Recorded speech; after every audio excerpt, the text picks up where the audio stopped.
Hello everybody, welcome to my gardening channel. This is Anu with you. So the reason why I'm inside the car is I just popped into one of the gardening centers nearby, and I've got these guys with me. They've packed these guys in a good box. So let me show you. I'm pretty excited. So this is like one variety of jade plant I have. As you can see, they're quite healthy, bless them. And this is another variety. So I've got two.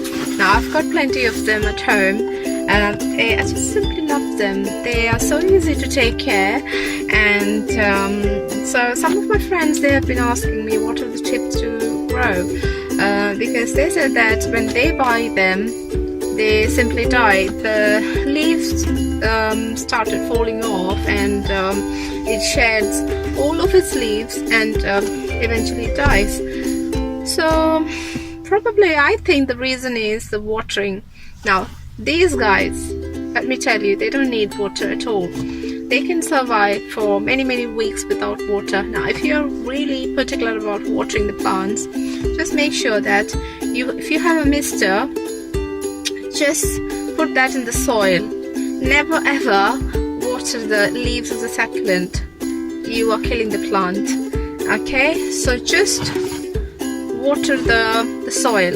And most of the people who have house plants, sometimes they die because of the overwatering. Now the plants can withstand without water, but if you overwater them, they will die. So even when I started my gardening, I mean collecting all these things, all these little guys, even I too have killed a couple of them. I have to admit that. So as you can see, the potting mix they have used is really loose.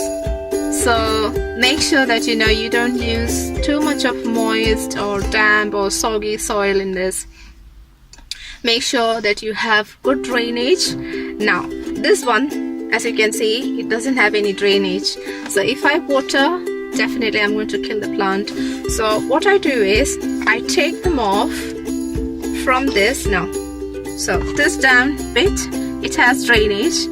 So if I want to water them, I put that beside, water it, okay, or just mist it, and wait for a couple of hours. If there is any excess water, I want that to drain off, and then put that in there, in this one. Now if you don't do that, and if you overwater it and the water stands inside this kind of a what do you call that, without drainage pots or any saucers, you are going to kill it for sure. So make sure no overwatering. So that's the basic rule of taking care of the succulents. Now next is the sunlight. Do not put too much. I mean, if you put them beside the windowsill, make sure that you don't expose them too much into the sunlight, because it can't withstand. They're really tender leaves. These guys, they have to be really taken care of from the direct sunlight. So keep them somewhere, if you have low light, okay, they really grow well. And another thing is the fertilizer. So the fertilizer, I often use slow releasing fertilizers. So just drop a couple of slow releasing fertilizer here and there, and then you're done. You don't have to fertilize every often. So yeah, so you can have them in your living room. They add real beauty to your place. So yeah, enjoy having them at home. See you later. Bye.